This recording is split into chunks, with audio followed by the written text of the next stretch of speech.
या ठिकाणी मांडला त्याचा म्हणजे 10 वर्ष मी त्या प्रकरणाशी निगडीत आहे आणि 10 वर्षापर्यंत माझं प्रकरण समिती, हायकोर्ट, सुप्रीम कोर्टापर्यंत मी त्या जात पडताळणी त्या जयकुमार रावल साहेबांनाही माहीत आहे, सन्माननीय विरोधी पक्ष नेते देवेंद्र भाऊलाही माझं प्रकरण माहीत आहे. माझ्या कुटुंबातील 100 वर्षाचे डॉक्युमेंट माझ्याजवळ 11 पुरावे असताना मी माझं सर्टिफिकेट काढल्यानंतर जात पडताळणी समिती अध्यक्ष समितीकडे ते प्रकरण चालू असताना त्या समितीनं तो आमदार आहे, कुठून तरी बाहेरून पैसे तुम्हाला पक्ष देऊ शकतो, जर 1.5 कोटी रुपये दिले तर तुमचं सर्टिफिकेट आम्ही व्हॅलिड करतो, अशा प्रकारची तात्कालीन समिती अध्यक्ष आणि त्या सन्मान्य सदस्यांना समिती सदस्यांना मला 1.5 कोटीची मागणी त्यावेळेस केली होती. त्याच्यातल्या समितीच्या सदस्य लोकांना प्रमोशन दिलं. ते अधिकारी आता अजूनही त्या प्रमोशनच्या ठिकाणी या भोयर नावाच्या अधिकाऱ्याला 11 महिन्याची ऑर्डर त्या ठिकाणी त्याचं जे काही जी ऑर्डर दिली होती ते 11 महिन्यासाठीची ऑर्डर होती. परंतु आतापर्यंत मी 10 वर्षापासून त्याच पोस्टवर तो काम करतो. याच्यात कुठल्याच प्रकारची ऍक्शन त्या अधिकाऱ्यावरती झाली नाही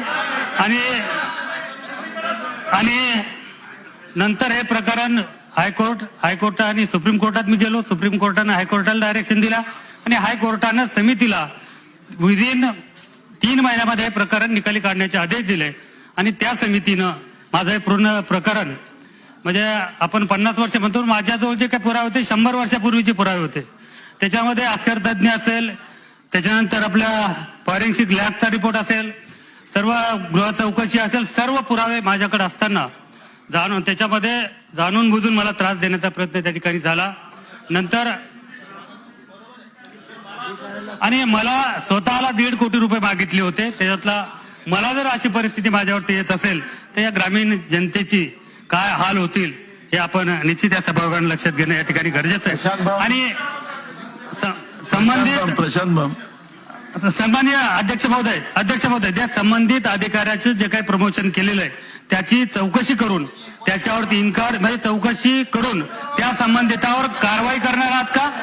आणि आपण म्हणतो की ज्या कुटुंबातलं सर्टिफिकेट व्हॅलिड झालं त्याचं व्हॅलिड दिल्यानंतर इतर कुठल्याही कागदपत्राची पडताळणी न करता तात्काळ त्याच्या कुटुंबातील रक्ताच्या नात्याला सर्टिफिकेट दिलं गेलं पाहिजेत.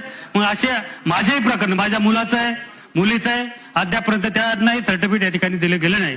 म्हणून जर असा नियम सांगतोय की रक्ताच्या नात्याच्याला जर तात्काळ सर्टिफिकेट द्यायचं नियम सांगतोय तर मग येत्या भविष्यात जे काही रक्ताच्या नात्याचे प्रकरण आपल्याकडे दाखल केले त्यांचं व्हॅलिड झालेले आहेत त्या लोकांना आपण तात्काळ सर्टिफिकेट देणार आहात आणि किती महिन्यामध्ये देणार याचंही सन्माननीय मंत्री महोदयांनी आपल्या उत्तरामध्ये या ठिकाणी सांगतो.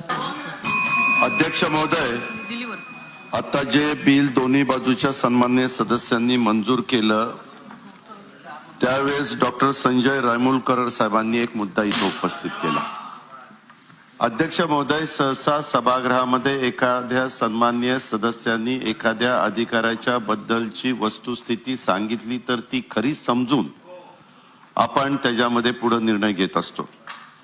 अध्यक्ष महोदय, ही फार गंभीर बाब आहे की सन्माननीय सदस्यांनाच डायरेक्ट 1.5 कोटी रुपयाची मागणी केली जाते आणि अशा पद्धतीने हे मस्तवाल काही अधिकारी, सगळेच अधिकारी तसे नसतात, काही अधिकारी खरोखरीच चांगल्या पद्धतीचं काम करत असतात, परंतु ह्यांच्यामुळं सगळ्यांना त्याच्यामध्ये दोषी धरलं जातं.